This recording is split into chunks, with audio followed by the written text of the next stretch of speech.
Yahoo! Yo mga senpai! Gusto nyo ba ng quick and easy side dish recipe? Tara, gawa tayo ng asparagus tuna mayo salad. Konting ingredients lang, meron ka ng masarap at masustansyang ihahain. Ito nga pala yung dapat nating i-prepare.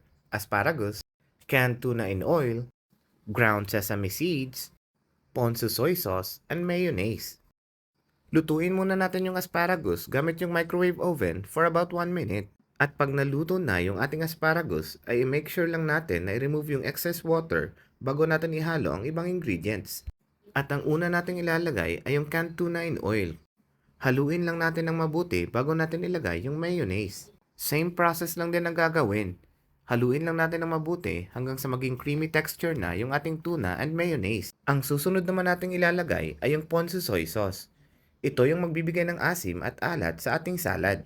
At ang panghuli naman nating ilalagay ay ang ating ground sesame seeds. Ito ay nagbibigay ng kakaibang aroma at nutty flavor. Pagkatapos nito ay pwede na siyang kainin.